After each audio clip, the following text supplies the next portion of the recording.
평안하셨습니까?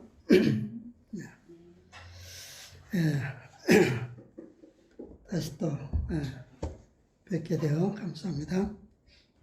오늘은 마태복음에 있는 말씀을 다시 보겠습니다. 마태복음 7장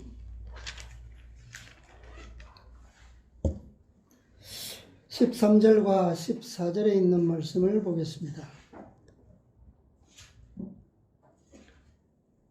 7장 13절 14절입니다. 좁은 문으로 들어가라. 멸망으로 인도하는 문은 크고 그 길이 넓어 그리로 들어가는 자가 많고, 생명으로 인도하는 문은 좁고 길이 협착하여 찾는 이가 적음이니라.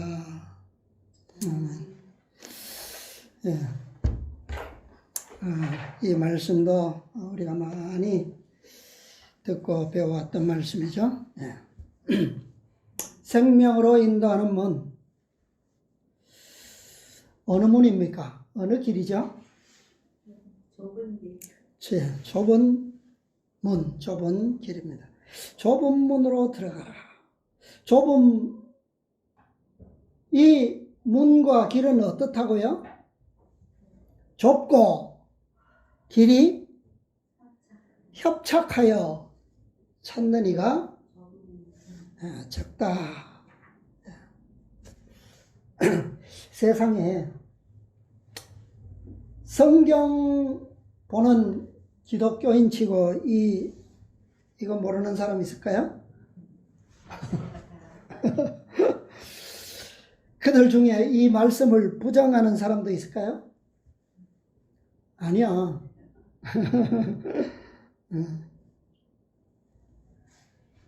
그렇다면 이들 중에 얼마나 많은 사람이 이 문과 이 길을 가고 있을까요? 기독교인 치고 이 말씀을 부정하거나 모르는 사람은 없을 텐데, 얼마나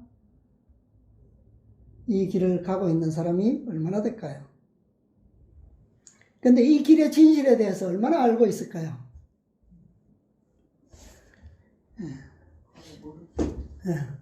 발견한 사람이 얼마나 될까? 우리가 지금까지 배우고 깨달아온 것으로 생각해 보면 많지는 않을 것 같죠? 정말 이 길이 좁은 길이요, 협착한 길이요, 그런 것이 틀림없는 것 같아요. 그런데 과연 우리는 그러면 이 문을 가고 있을까요? 누가복음에는 같은 말씀을 이렇게 기록했거든요. 혹이 여짜오되 주여 구원을 얻는 자가 적으니까. 아까 마태는 찾는 이가 적음이니라. 누가 말씀하신 거예요? 예수님께서 말씀하신 거잖아요, 그죠? 근데 누가복음에는 반대로 질문하는데 주여 구원을 얻는 자가 적으니까 이렇게 물었어요. 그러니까 예수님께서 좁은 문으로 들어가기를 힘쓰라. 내가 너희에게 이르노니 들어가기를 구하여도 얻느니가 못하는 자가 많으리라. 반대로 이렇게 말씀하셨어요. 근데 이 보면 참 마태의 기록과 누가의 기록은 참 아주 어감이 아주 다르게 반대로 이렇게 기록되어 있어요. 그죠? 마태는 그 길이 좁고 험하기는 하지만 그냥 좁은 문으로 들어가라. 아주 부드러운 그런 표현을 썼어요. 그런데 누가는 어떻습니까? 그냥 들어가라가 아니라 들어가기를 힘쓰라. 찾는 이가 적음이니라가 아니라 뭐라고요? 들어가기를 구하여도 못하는 자가 많으리라. 그렇게 아주 표현이 달라요. 어감이. 그러니까 하나는 어려운 것 같으면서도 좀 얼마나 어려운지 감을 못 잡는 반면에 누가의 기록은 야, 그렇다면 이게 얼마나 힘써야 되는 거야? 얼마나 어려우면 이렇게 말씀하셨느냐라고 생각해 보게 됩니다. 자, 누가의 기록에 대해서는 다음 시간에 다시 좀 자세하게 생각해 보고요. 오늘은 마태가 기록한 생명으로 인도하는 좁은 문, 좁은 길, 협착한 길에 대해서 우리 산상보훈의 말씀을 통해서 다시 한번 생각해 보겠습니다. 자, 뭐 우리나라도 그렇겠지만 사실은 이 팔레스틴 지방이나 유럽 같은 데 보면 이 고대 성읍들이 다 어디에 있어요? 어디에 지어져 있습니까? 지형적으로 높은 언덕이나 이런 산 위에 많잖아요, 그죠? 예, 왜 그렇습니까? 왜 그런 데다가 힘들게 지어요? 우리가 성경에도 보면 시온성, 다윗성이죠. 시온성. 그 다음에 예루살렘도 성이죠. 그런데 이 성들이 어디에 있습니까? 아주 산 꼭대기에 있어요. 높은 곳에.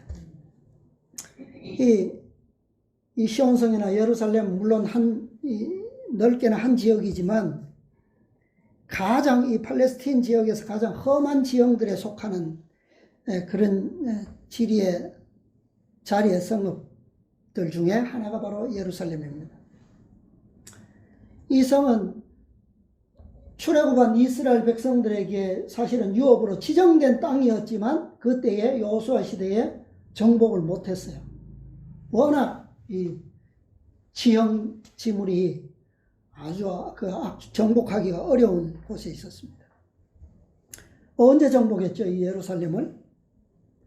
수백 년이 지나서 거의 반세기가 아니라 거의 500여 년이 지났을 때 다윗이 정복해서 이스라엘의 수도를 삼았습니다. 이 산 위에 지어진 성벽이야말로 가장 어때요? 안전한 곳이죠, 그죠? 안전한 성이에요. 그리고 이 견고한 성일수록 문은 아주 이 통나무로 짜고 거기에다 무엇을 입힙니까? 노수로 입혀요, 노수로. 그 다음에 돌적이나 빗장은 철빗장으로 만듭니다. 이런 성문은 지정된 시간에만 열고 닫죠. 그래서 아주 안전한 성읍이에요. 날이 밝으면 열리고 해지기 전에 닫힙니다. 그리고 어두운 시간에는 절대 열리지 않아요. 그래서 어두운 시간에 이러한 성들 밖에서 있다라고 하는 것은 그만큼 뭐예요? 위험하다라고 하는 거죠. 견고한 성이 있는 곳 주변일수록 성 밖은 그만큼 위험해요. 그렇기 때문에 그런 지형에다가 지리에다가 성을 만들고 그 안에 백성들이 살죠. 그래서 이러한 성 안에 사는 사람들은 거기에는 어떻습니까? 산 꼭대기에 뭐 농사를 지을 수도 없잖아요. 그죠? 땅이 없으니까. 그래서 당연히 농사는 어디 짓습니까? 먹을 것을 구하기 위해서는 날이 밝은 뒤에 문이 열리면 내려와서 산을 내려와서 농사를 짓거나 양식을 구하거나 거래를 하거나 뭐 어떤 일을 합니다. 그래서 그들이 안전하기 위해서는 어떻게 해야 됩니까? 일과가 끝나기 전에 아주 일찌감치 성문이 닫히기 전에 부지런히 성을 향해서 좁고 험한 그런 오르막길을 올라가야지만 된다라고 하는 거예요. 예수님께서는 바로 이러한 여건을 잘 비유로 하셔서 이 말씀을 하셨어요. 자, 산상보훈의 말씀을 보면 138페이지요. 138페이지입니다.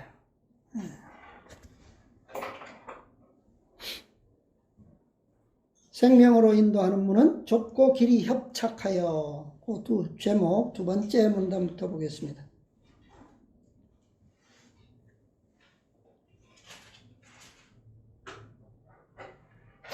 예수께서는 가정과 안식처로 이어지는 좁고 비탈진 길을 그리스도인의 무엇에? 노정에 대한 인상적인 상징으로 사용하셨다 그랬어요. 이것은 그리스도인들의 뭐요? 노정이다.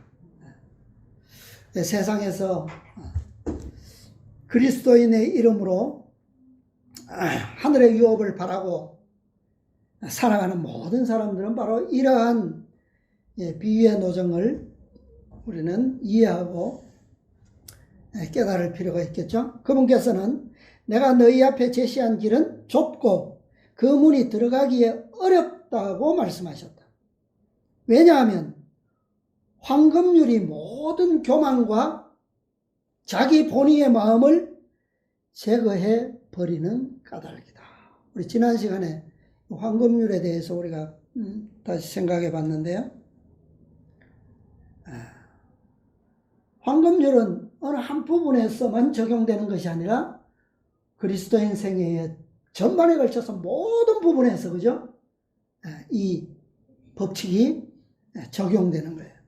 그러면 이 황금률을 우리의 생애 가운데 적용하면 사실은 이 그리스도인의 노정은 어떤 길이라고요? 어떤 문이 된다고요?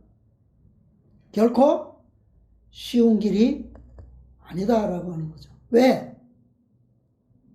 우리의 교만적인 것, 그 다음에 자기 본의의 마음, 자아를 위해 살고자 하는 모든 것들이 다 뭐예요? 거기에 배치되기 때문에, 거치는 것이 되기 때문에 황금률대로 살면 그 모든 것을 다 어떻게 해야 돼요? 내 육신적으로 평안한 안일함, 그 다음에 뭐 영적으로도, 그죠? 우리의 생애의 모든 것들이 내가 편하기를 바라기보다는 어때요? 정말 영원한 유익을 위해서는 우리가 마땅히 극복해야 할 희생이 요구된다는 거예요. 황금률은. 물론 넓은 길도 있다. 그러나 그 종말은 뭐예요? 멸망이다.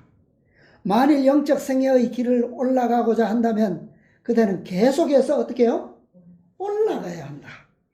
왜냐하면 그것이 오르막길이기 때문이다. 그대는 적은 무리와 함께 갈 수밖에 없는데 그것은 많은 무리가 어떤 길을 택하고 있기 때문에 내리막길. 그 길은, 내리막길은 어떤 길이에요? 예수님께서 표현하신 대로 하면 넓은 길이다. 그죠? 넓은 길. 그 다음에 그 다음 문단 몇 문장 뒤에 보면 멸망으로 인도하는 길을 가는 데에는 따로 길을 찾을 필요가 없다. 왜냐하면 그 문과 길이 넓어 발이 사망으로 끝나는 길을 향하여 어떻게 간다고요? 저절로 가기 때문이다. 저절로 간다는 말은 어떤 의미입니까? 우리의 본의의 마음이 어떻다는 거예요. 어디에만, 어떤 길에 맞다는 겁니까? 넓은 길에 맞춰져 있다는 거예요. 본성이, 그죠? 네. 우리는 본성적으로 교만하고 본성적으로 탐욕적이고 이기적이고 자아를 섬기는 것만 하도록 돼 있다는 거예요. 그죠? 그러나 오르막길은 무엇에, 어떤 법칙에 의해서? 황금률의 원칙에 의해서 그 모든 것을 다 어떻게 해야 됩니까? 다 이겨야 돼. 다 버릴 수밖에 없어요. 그죠? 네. 이것이 그리스도인에게 있어서 뭐 한다는, 앞으로 전진한다라고 하는 의미예요. 그러니까 평탄한 길, 내리막길을 가는 것은 전진이 아니야. 전진이라고 볼 수가 없어요. 그죠? 여기는 뭐라 그랬습니까? 전진이라고 하는 것은 계속 뭐 하는 것이다 라고요. 여기는 계속 올라가는 길이다. 그것을 의미한다는 거예요. 자, 그 다음 문단 보겠습니다. 그러나 생명으로 인도하는 길은 좁고 그 입구가 험하다. 만일 늘 따라다니는 어떤 죄를 가지고 있다면 그대는 그 길이 들어가기엔 너무 좁다는 것을 알게 될 것이다. 자, 여기에 보니까 조금 의미가 이제 다르게 주어졌죠. 그 길이 진짜 좁고 문이 험해서 험한 것이 아니라 뭐 때문이라고요? 우리의 늘 따라다니는 어떤 죄, 그것이 뭐 어떻게 만든다고요? 그 길을 험하게 만들고 좁게 만든다는 거예요. 그대는 그 길이 들어가기에 너무 좁다는 것을 알게 될 것이다. 만일 주님의 길을 계속해서 가고자 한다면 자신의 길과 자신의 뜻과 자신의 악한 습관과 자신의 행동을 어떻게 해요? 버리지 않으면 안 된다. 네. 자, 그러면 이걸 버리면 넓은 길이 될까요? 이걸 버리면 대로가 될까요? 아니요. 네. 그리스도를 섬기고자 하는 자는 세상의 의견을 따르거나 세상의 표준에 맞출 수 없다. 그러면 우리가 세상에 살면서 이것을 다 버린다는 게 쉬울까요? 어려울까요? 네. 이미 우리는 어디에 맞춰져 있는데요? 넓은 길에 맞춰서. 네, 넓은 길에 우리 이미 맞춰져 있는데, 그러니까 완전히 어떻게 해야 된다는 거예요? 완전히 180도를 돌지 않으면, 돌지 않으면 안 된다는 거예요. 하늘의 길은 높은 지위와 부를 그대로 가지고 들어가기에도 너무 좁고 자기중심적인 야망을 불태우기에도 너무 협소하며 안락을 즐기며 오르기에도 너무 험하고 거칠다. 그러니까 예수님께서 부자 청년에게 부족한 것이 몇 가지 있다고요? 한 가지 있다. 그렇게 말씀하셨어요. 그래서 그가 근심하며 돌아가니까 예수님께서 뭐라고 말씀하셨습니까? 뭐가 더 쉽다고요? 부자가 하늘에 들어가는 것이 그것보다 약대가 바늘 끼로 들어가는 것보다 어렵다. 예. 그러니까 제자들이 그러면 누가 과연 구원을 얻겠습니까? 이거 뭐 바늘 귀보다 좁은 길이고 문이라는 얘기죠. 그 뜻은. 예. 자, 그 다음에요. 그리스도의 몫은 고통, 인내, 자아희생, 비난, 궁핍, 죄인들의 반박. 이거 원하는 사람 있을까요? 좋아하는 사람 있습니까? 그죠? 정말 좋아하는 것은, 길들여진 것은 다 어떻게 해야 되고, 다 버려야 되고, 힘들고 싫은 것은 다 어떻게 해요? 우리도 이러한 몫을 받게 될 것이다. 뭐 하려면? 만일 우리가 어디에 들어가려면? 하나님의 낙원에 꼭 들어가고자 한다면 우리도 이러한 몫을 받게 될 것이다. 이미 예수님께서 우리를 위하여 다 이것을 어떻게 하셨어요? 다 먼저 가셨어요. 그죠? 네. 그럼에도 불구하고 우리의 뭐가 있다? 몫이 있다. 그건 뭐예요? 그러면 예수님께서 우리를 위해서 다 당하셨다 그랬는데 그거 잘못된 거 아닙니까? 잘못된 거 아니에요? 자, 우리의 몫에 대해서 우리는 오해해서는 안 되겠습니다.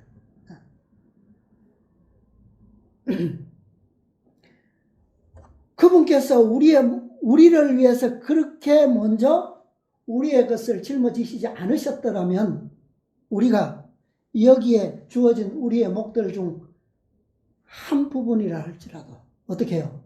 가능해요? 그건 불가능하다는 거죠. 네. 그분께서 우리를 위해서 다 당하셨기 때문에 우리도 뭐요? 그것을 그 길을 그 문을 갈 수 있다는 거예요. 그러나 그분처럼은 우리에게 결코 주어지지 않을 것이다 라고 하는 보증이 있어요. 그죠? 자, 이 말씀이 산상보훈에도 있지만 우리 가래 뽑은 기별에도 있는데 요 문단 다음에 이런 말씀이 있어요. 가래 뽑은 기별 2권 166페이지입니다. 만약 그대의 현재 믿음이 쉽게 실패한다면 그것은 믿음의 곧은 뿌리를 깊이 뿌리 박은 일이 없기 때문입니다. 자, 우리가 이 믿음의 몫을 우리가 감당하지 못한다면, 그죠? 아직도 우리가 익숙해져 온 그 길을, 그 길로부터 돌아서기가 그토록 어렵고 실패한다면, 뭐 때문이라고요? 우리가 뭐 하지 못했기 때문이라고요? 믿음의 곧은 뿌리를 깊이 뿌리 박은 일이 없기 때문이다. 그렇게 했어요. 다시 말하면 믿음을 위한 희생이 너무도 적었다는 말입니다. 그랬어요. 우리의 믿음이 뭡니까? 우리의 믿음은 단순히 믿음이 아니잖아요. 그리스도의 가르치신 모든 그분의 생애를 통해서 나타난 모든 것에 대한 믿음이 우리에게는 분명해요. 그런데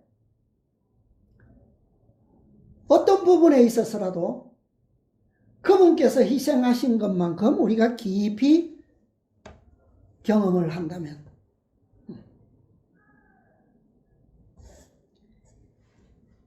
믿음을 위한 희생이다. 믿음을 위한 희생. 과연 그것이 뭘까요? 만약 믿음이 시련을 이겨내지 못하고 고통 가운데서 믿음의 위로를 받게 하지 못한다면 그것은 그대의 믿음이 노력에 의해서 강하여지지 못하고 희생에 의해서 순결해지지 못하였기 때문이다. 믿음은 그냥 부르짖음으로 입으로만 됩니까? 그 믿음이 증명돼요? 네. 그리고 희생 없는 믿음이 믿음일까요? 진실로 믿음은 그리스도의 음성에 뭐 하는 겁니까? 그분의 음성을 따라가는 거예요. 그분의 음성은 어디로 들리는 거예요? 어떤 길로? 그분께서 가신 길에 뭐가 있어요? 그분의 음성이 있어요. 그죠? 그분이 가시지 않은 곳에 그분의 말씀이 어디 있습니까? 없죠. 그분이 가신 발자취에 그분의 말씀이 기록되어 있다는 거예요. 그럼 그 길을 가고자 한다면 뭐야? 우리의 길은 포기될 수밖에 없고 우리의 자아가 포기되지 않는 한 그 길을 갈 수가 없어요. 그것이 뭡니까? 그것이 희생이에요. 자, 출애굽한 이스라엘 백성들의 경험은 이 신앙적 경험을 잘 가르쳐주고 있어요. 자, 하나님께서는 이스라엘 백성들을 애굽에서 종살이로부터 불러내십니다. 불러내시자마자 그분께서는 이 백성들을 어디로 인도하셨어요? 가나안으로 가는 짧은 길, 대로 평탄한 길이 분명히 있어요. 그런데 그 길을 가르쳐 주셨습니까? 그 길로 인도하셨어요? 그 길 대신에 어디로 갔어요? 너희는 광야로 들어가라. 이것이 그분의 명령이에요. 광야에 길이 있습니까? 없습니까? 길이 없어요. 그런데 들어가니까, 그분의 명령에 의해서 들어가니까 그분의 말씀을 받아들일 때마다 뭐가 있어요? 끝없는 길을, 이 광야는 끝없는 광야인데, 길 없는 곳인데, 그러한 곳에서 하나님의 말씀을 받을 때마다 그들은 무엇을 발견했어요? 길을 발견했어요. 길을. 하나님께서 명하시는 곳이 바로 뭐요? 문이요? 길이다 라고 하는 거예요. 그래서 불기둥, 낮에는 구름 기둥과 밤에는 불기둥이, 밤에는 분명히 길이 없잖아요. 태양이 내리쬐는 한낮에는 사막일, 뜨거운 사막일 뿐이고 그늘이 없어요. 그죠? 그리고 밤에는 캄캄해서 뭐 아무것도 보이지 않잖아요. 춥습니다. 그런데 하나님께서 명하시는 그곳에는 뭐가 있습니까? 언제나 구름 기둥에 시원함이 있고 불 기둥에 따뜻함과 밝은 길이 열렸어요. 이것이 뭡니까? 이것이 예수님께서 너희는 어디로 들어가라? 좁은 문으로 들어가라 라고 하는 거예요. 왜 좁은 문입니까? 그러면 수백만의 백성들이 가는 길이 왜 좁은 길이에요?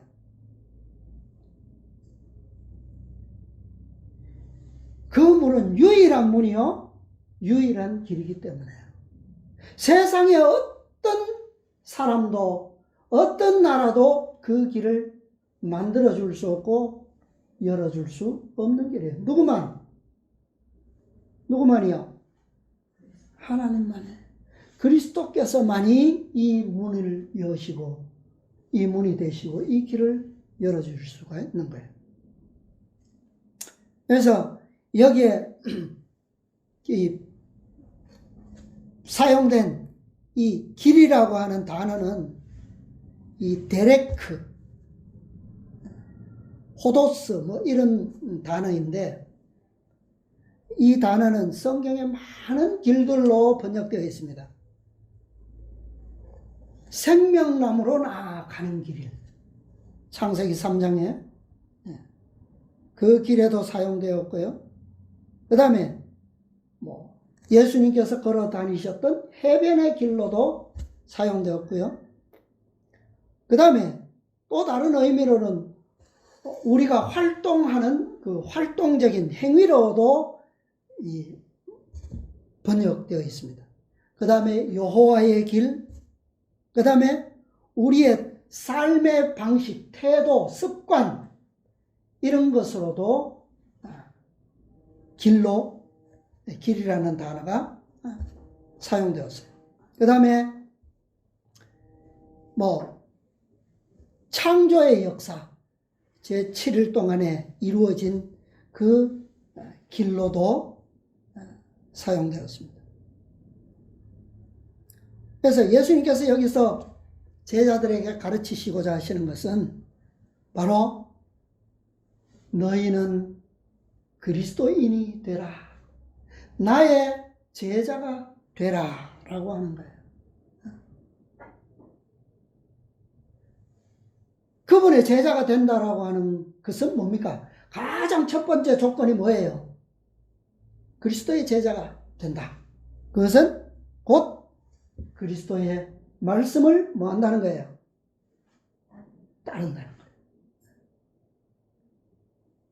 그런데 이것은 유일한, 세상에는 수많은 길들이 있잖아요. 그러니까 우리가 세상에 살아가는 방법은 한 사람만의 길이 아니라 세상에 살아온 수없이 많은 사람들의 방식이 있잖아요. 그죠? 내가 그 사람들의 방식들 중에 어느 위인의 성공의 생애를 보고 그 사람의 길을 모방해서 갈 수도 있지 않습니까? 그죠? 그런데 그 길이 너무너무 많아요. 그런데 이 문이 유일한 문이고 유일한 길이라고 하는 것은 뭐예요? 예수님만이 이 문이고 이 길이기 때문에 이 문은 좁고 이 길은 협착하다라고 하는 의미예요. 그러니까 이 유일의 길 외에 생명으로 인도하는 문은 세상에는 존재하지 않는다는. 그런데 이 길에 들어서는 자가 많다 적다? 적다. 이유가 뭐죠? 진짜 좁아서입니까? 뭡니까 그럼? 더 쉬운 길을 사람들이 뭐하기 때문에요? 좋아하기 때문에. 난 이 사람처럼 될 거야. 가죠. 따라가죠. 가다가 뭐가 좀 힘들어. 어떻게 합니까? 이 사람의 길이 더 쉽네. 갈아타죠. 인생을 살아가면서 수없이 많은 대로를 갈아타요. 그지? 그러나 이 생명으로 가는 인도하는 문은 갈아탈 수가 있습니까? 없습니까? 없어요. 없어요. 또 이 단어는 성소에 들어가는 길에 대해서도 이 단어가 사용되었습니다. 예수님께서 말씀하셨어요. 내가 곧 길이요 진리요 생명이니. 성소의 깊이 중심에 있는 아버지의 보좌로 나아가는 길은 유일의 길밖에 없다는 거죠. 그런데 이 길을 누가 열어놓으셨습니까? 예수님께서. 무엇으로요? 어떻게 해요? 그분이 육체로 열어놓으셨어요. 이 땅에 오셨습니다. 거룩한 삶을 사시고 그분의 육체를 통하여 십자가의 문을 통해서 아버지의 보좌까지 이르는 길을 대로로 열어놓으셨어요. 대로로. 자, 그러면 많은 사람들이 대로 이 넓은 길을 택하는 이유는 그 길이 뭐하기 때문이라고요? 쉽기 때문이다. 얼마나 만큼 쉽다 그랬습니까? 아까 그 길은 노력이 필요 없어요. 그만큼 저절로 그냥 목숨만 부지하고 있으면 저절로 가는 길이 그 길이에요. 그런데 이 좁은 길을 선택한 자들은 대로로 가는 길이 쉬울까요? 어려울까요?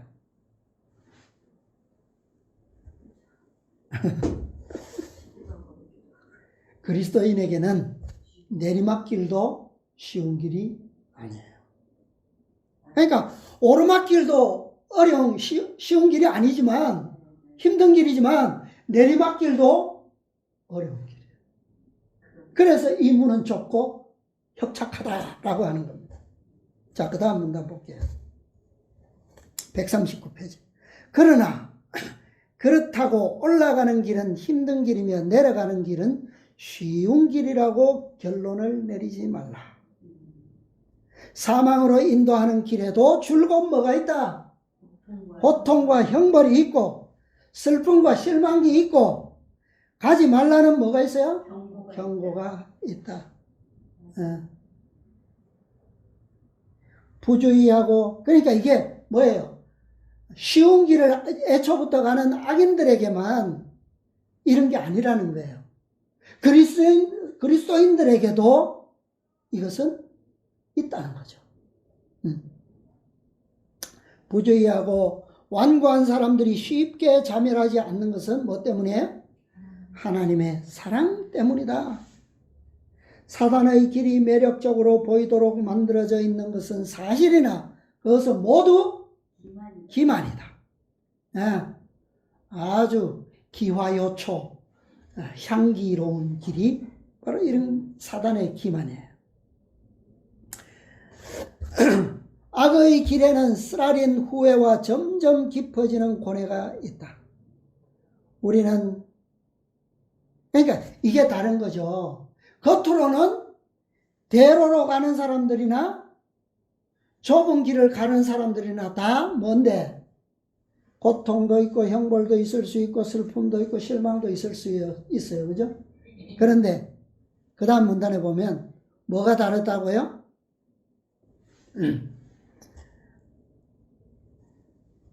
우리는 교만과 세속적 야망을 쫓는 것을 즐겁게 여길 수도 있다. 그러나 그 종말은 고통과 슬픔이다. 이기적인 계획은 전도가 유망하게 보이도록 하고 즐거운 희망을 간직하게 해줄지도 모른다. 그러나 우리는 자중심의 소망 때문에 행복이 깨어지고 생애가 비참하게 된 것을 발견하게 될 것이다. 그러니까 마음에 우리가 뭐가 있다면 우리가 아까 나왔던 그 좁은 길을 꾸준히 오르막길을 전진하고 있다면, 그런 의미에서 우리가 그리스도인의 삶을 살고 있다면, 비록 겉으로는 그것을 당할지라도 뭐예요? 우리의 생애가 비참하다고까지는 고통은 있을 수 있어요. 그죠? 네. 세상에 뭐가 있기 때문에 사단이 대로를 그렇게 만들어 놓았고, 오르막길도 사실은 오르막길도 넓은 길이거나 뭐 계단이 있어서 편한 길은 아니잖아요. 때로는 거친 바위 투성이의 길도 기어 올라가야 되고 손이 부르틀 수도 있고 있어요. 그러나 궁극적으로 뭐가 있기 때문에, 궁극적으로는 피난처가 되는 생명의 도성이 있잖아요. 그것에 이룰 것을 알기 때문에 우리의 마음은 뭐예요? 편하다. 평안을 누리면서 갈 수 있다는 거죠. 내리막길은 그 입구가 꽃으로 밝게 빛날지 모르나 뭐가 있어요? 그 꽃에는 가시가 있다. 그래서 좀 장미에 특별한 수식어가 붙는지 모르겠어요. 무슨 장미라 그럽니까? 매혹의 장미. 그런 말 참 많이 쓰죠. 매혹적이다. 근데 다른 꽃에는 그런 수식어 제가 못 들어봤거든요. 참 가시가 있는 그런 꽃이 매혹적인 게 사실이에요. 그죠? 향기도 진하고 꽃도 이쁘고, 그래야 뭘 불러요? 많이 불러드리잖아요. 그죠? 입구에서 빛나던, 근데 정말 고상한 꽃들은 어때요? 보잘것없지만 자꾸 고상한 꽃들을 보면 은은한 향기가 멀리까지 가지만 그 어떤 사람도 해를 끼치지 않잖아요. 그죠?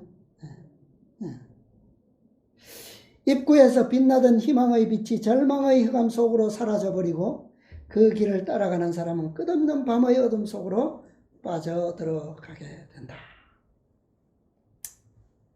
이스라엘 백성들이 광야에서 이 길이 어떤 길인지 분명하게 보여줬어요. 그죠? 이 좁은 길이 어떤 길인지. 그들이 40년 동안 지나갔던 단 한 지점도, 그곳에서 일어났던 단 하나의 경험도 불확실한 게 없어요. 우리에게. 그죠? 그 지점이 우리에게 어떤 교훈을 주는지, 우리에게 어떤 유익함을 가르쳐 주는지 분명한 결과들을 그들은 보여줬어요. 어느 한 곳에서도 우리는 불신하거나 의심할 만한 역사가 없어요. 그래서 이들의 경험은 우리를 위해서 기록되었다 그랬어요. 자, 교회정원 1권에 이런 말씀이 있습니다. 128페이지. 넓은 길에서는 모든 사람들이 자신의 용모와 의복과 그 길에서 얻는 쾌락 등에 몰두한다. 넓은 길에 들어선 사람들은 다 뭐예요? 자신의 용모, 의복, 그 다음에 그 길에서 얻는 쾌락, 평생을 통해서 얻는 쾌락을 위해서 그들은 몰두한다. 그들은 마음 놓고 쾌락에 몰두하고 그 길 끝에 있는 분명한 멸망에 대하여는 생각하지 않는다. 그들의 삶의 세계관은 뭡니까? 의미는 뭐예요? 단지 오늘 행복하면 만족하죠.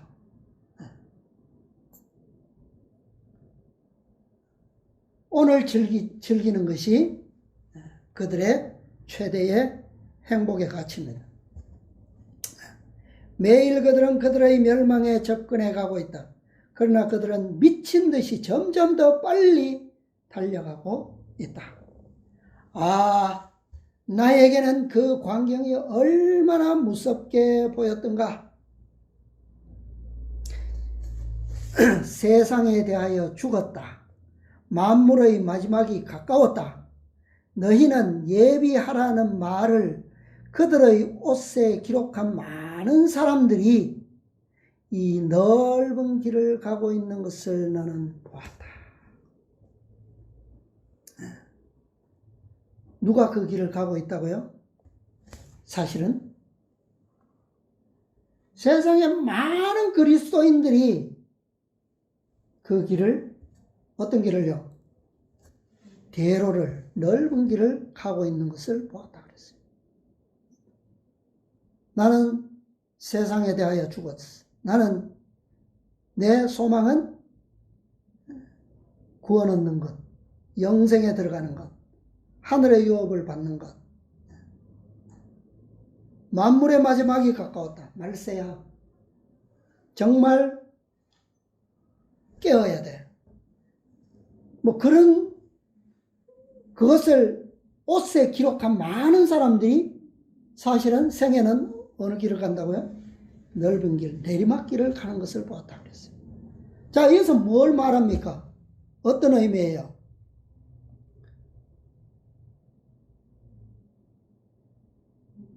그리스도에 대하여 듣기는 들었으나 그분의 말씀을 뭐하지 않는 자들이에요. 그분의 발자취를 하나하나 철저히 따라가지 않는 자들에게. 그리스도께서 인류의 구세주요 메시아가 되시는 것을 알면서도 그분의 생애는 뭐하지 않는 자들, 알고자 하지 않는 자들이에요. 따르고자 하지 않는 자들이에요. 그분께서 우리의 구원을 위해서 어떻게 행하셨으며 우리에게 어떤 말씀을 주셨고 어떤 교훈을 주셨는지 그것에 대하여 알기는 원치 않는 자들이에요. 왜요? 그분의 모든 가르침과 그분의 생애의 모든 모본이 어떤 길이기 때문에, 좁은 길인 것을 그들이 알기 때문에. 그러나 마음은 뭐예요? 뭘 바라고 있다는 거예요? 그들의 소망은 구원과 영생을 원하면서도 생애는 그렇게 할 수 없다는 거죠. 자, 그리스도인에게는 비록 좁은 길이라 할지라도, 첩경이라 협착한 길이라 할지라도 아까 말씀드린 것처럼 마음은 어떤 길이라고요? 어떻다고요? 평강의 길입니다. 자, 그 다음 문단 보겠습니다. 산상본. 괴사한 자의 길은 험하니라. 그러나 지혜의 길은 즐거운 길이요 그 첩경은 다 평강이니라. 아니, 첩경이라는 자체가 뭐예요? 험한 길이에요. 그죠? 쉬운 길이 아니에요. 그럼에도 불구하고 평강이니라 라고 하는 말씀은 뭡니까? 비록 희생이 감수되지만 요구되지만 우리의 마음은 뭐예요? 우리의 믿음은 확실 있고 우리의 마음은 평온하다라고 흔들릴 수 없다라고 하는 거예요. 왜? 우리의 희생을 통해서 그것을 감수함으로 얻게 될 것이 너무나도 분명하고 또 그러한 경험을 한 걸음 한 걸음 오르막길을 첩경을 한 걸음씩 전진할 때마다 그것을 뭐예요? 경험하기 때문에. 그리스도께서 순종하는 모든 행동, 그분을 위한 모든 극기의 행동, 훌륭하게 견디어낸 모든 시련, 유혹에서 거둔 모든 승리는 최후 승리의 영광을 향하여 나가는 행진의 뭐다? 발걸음이다. 이러한 한 걸음 한 걸음이 모여서 어디에 이른다고요?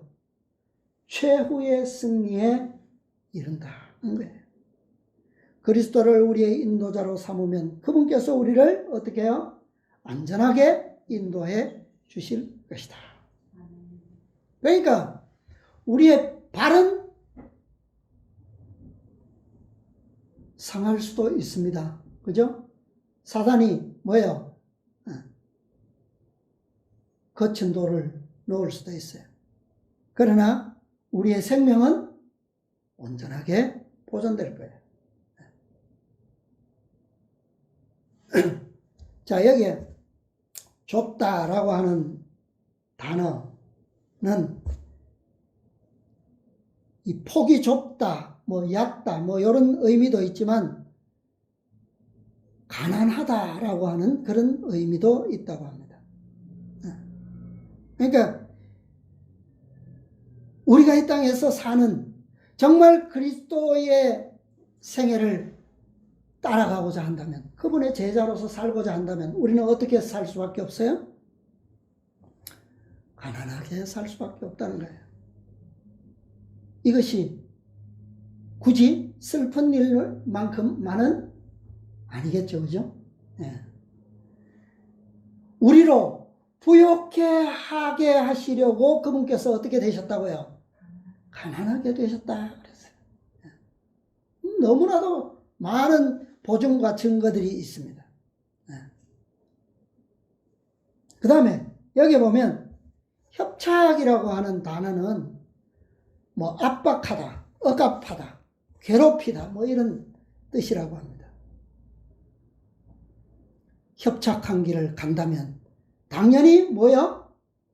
우리는 압박을 받을 것이고 억압을 받을 것이고 괴롭힘을 받을 것입니다. 예수님께서 그렇게 사셨어요. 너희 선생이 그 길을 갔다면 제자된 자가 그 길을 가는 것은 뭐 어떻다고 그랬어요? 너희도 당연히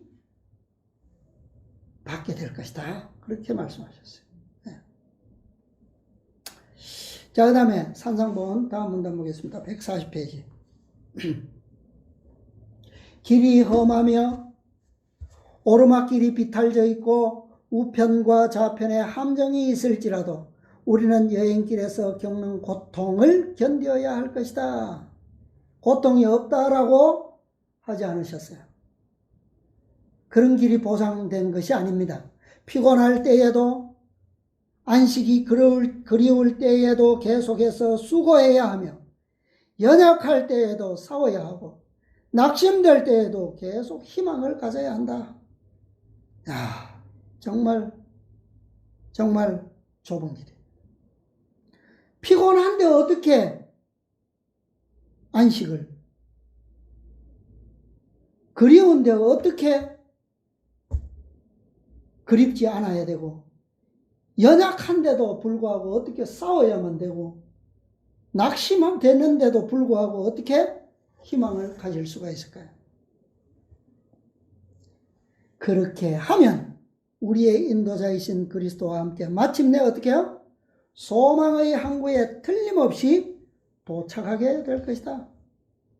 자, 이런 연속이 계속되면 그냥 우리도 어떻게 될 수 있어요? 계속되면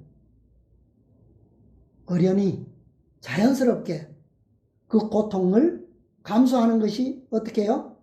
쉽게 되겠죠. 그죠?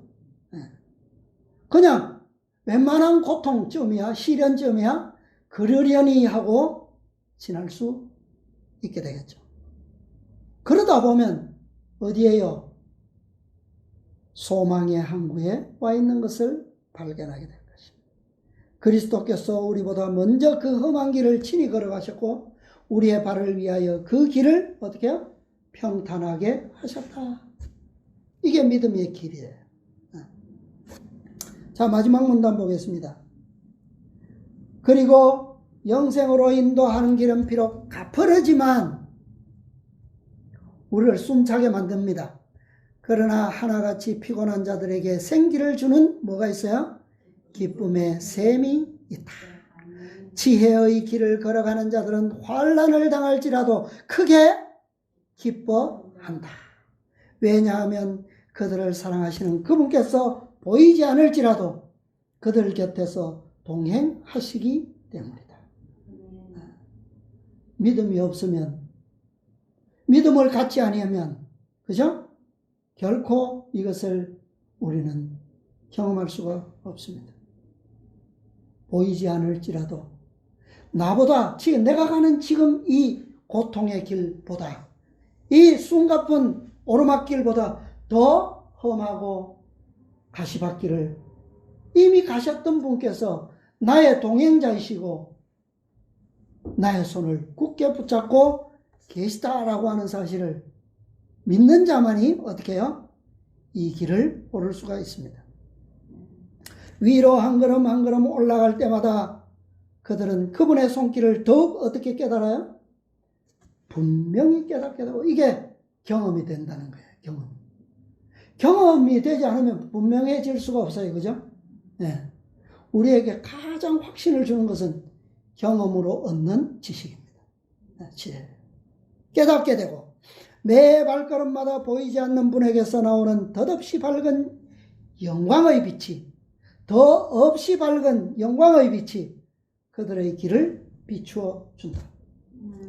확신이 더해지면 더해갈수록 그 길은 더 밝고 더 넓어지고 더 안전하게 되는 것이죠. 그리고 저들의 찬양의 노래는 더 높은 곡조로 하나님의 보좌 앞에 있는 천사들의 노래와 합하기 위하여 상달된다. 의인의 길은 돋는 햇볕 같아서 점점 빛나서 원만한 광명에 이르거니와. 아멘.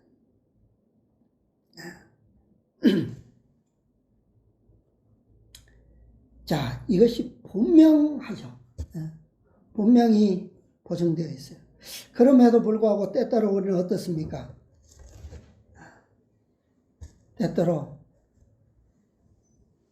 실망하고 낙담하고 또 실수할 때도 있고 실패할 때도 있어요. 왜 그럴까요? 사도행전 한 말씀만 보고 마치겠습니다. 그럼에도 불구하고 우리가 그런 경험을 가지게 되는 것은 이 시대의 많은 사람들이 거룩한 생활에서 더 큰 진보를 하지 못하는 이유는 하나님의 뜻을 그들이 하고자 하는 대로 해석하기 때문이다. 우리가 이 좁고 협착한 길을 가면서도 그것을 말씀에 의해서 그분의 의지에 따라서 주신 그 모본과 말씀대로 해석하지 아니하고 어떻게 해요? 우리가 하고자 하는 대로 해석하기 때문이다. 자, 우리는 이 고난의 길을 시련의 오르막을 한 발짝 올랐으면 좋아질 거예요. 그죠? 우리의 희망은 항상 그렇죠? 자, 이 시련을 지나면 곧 희망찬 대로가 나타날 거야 라고 기대합니다. 그리고 그렇게 되면 우리는 또 어떻게 해요? 조금 고삐를 늦출 수 있겠지. 예. 그러는 순간에 어떻게 돼버려요? 그러는 순간에 진짜 실수를 가지게 되는 거예요. 아까 뭐라 그랬습니까? 실망할지라도 여전히 뭘 가져라? 희망을 가져야 되고, 낙담할 때에도 희망을 가져야 되고, 또요, 피곤할 때에도 안식을 누릴 것이 아니라 여전히 뭐야? 그것을 위해서 끊임없이 싸워야 되고 노력해야 된다 그랬어요. 연약함에도 불구하고 우리는 힘을 내지 않으면 안 된다 그랬어요. 그것이 뭐예요? 그것이 이 길이라는 거죠. 그러니까 우리의 믿음은 더 먼 궁극적인 목적이 완전히 우리에게 도달하고 성취되기 전까지는 뭐가 없습니까? 궁극적인 쉼이나 승리는 없다는 거예요. 작은 하나의 한 발걸음 승리의 한 지점, 이것으로 우리는 뭐 할 수 없습니까? 안심할 수 없다는 거예요. 자신들의 욕망을 따르면서도 그들은 저희가 하나님의 뜻을 따르고 있다고 믿고 있다. 잠시 우리의 전진을 멈추고 뒤돌아보고자 하는 것은 바로 이런 거예요. 그리스도인의 길은 결코 이런 길을 가서는 안 됩니다. 그들은 자아와의 투쟁이 없다. 자아와의 투쟁은 뭐예요? 한순간도 멈춤이 없습니다. 멈추는 즉시 뭐예요? 그건 실패예요. 왜? 우리의 자아는 끊임없이 뭐 하려고 합니까? 끊임없이 나오려고 하죠. 우리를 안락하게 만들고 투쟁에서 물러서게 만들고 피곤해서 쉬려고 만들고 투쟁에서 평화로 자꾸 돌이키게 만들어요. 그러나 이 땅에 죄악 세상에 우리가 머물고 있는 이상은 투쟁은 멈춰질 수가 없다라고 하는 것이 우리의 길이에요. 한동안은 향락과 안위를 위한 그들의 이기적 욕망에 대한 투쟁에서 성공하는 사람들이 있다. 그들은 성실하고 열성이 있으나 계속적 노력과 날마다 죽는 생애와 끊임없는 수고에 실증이 난다. 지치면 안 돼요. 지치지 않는 방법이, 유일한 방법은 뭡니까? 끊임없이 뭐 하는 거예요? 끊임없이 바라보는 거예요. 그죠? 유일한 문, 유일한 길, 그것만이 우리의 생명이에요. 실정이 나서는 결코 안 되죠. 게으름이 마음을 끌고 이기심을 죽이는 것은 싫은 일처럼 보인다. 그리하여 그들은 졸리는 눈을 감고 유혹의 세력에 대해 저항하는 대신 거기에 빠진다. 예수님께서는 한순간도 저항하지 않으신 적이 없어요. 왜요? 얼마나 많은 순간들 순간 유대인들이 그분을 어떻게 해요? 무너뜨리기 위해서, 책 잡기 위해서 밤낮 없이 그들은 무리를 지어 따라다니면서 예수님을 공격할 방법을 찾고 있었어요. 사도 바울도 그랬습니다.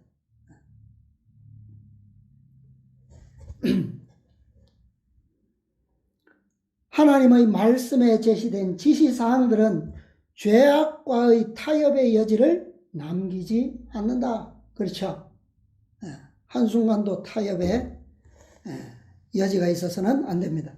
하나님의 아들은 만인을 당신께 이끄시기 위하여 나타나신 바 되었다. 그분은 세상을 잠자게 하려고 오신 것이 아니라 최후의 하나님의 도성의 문에 도달할 사람들이 모두 걸어가야 할 좁은 길을 가리키려고 오셨다. 그분의 자녀들은 그분께서 길을 인도하시는 곳으로 따라야 한다. 여하한 안일이나 이기적 방종을 희생하더라도 어떠한 수고나 고통을 치를지라도 그들은 자신과의 계속적인 투쟁을 유지하여야 한다. 아멘. 예수님께서 오셔서 가르쳐 주신 좁은 길, 그 길은 어느 길이라고요? 그 문이 어떤 문이라고요? 나는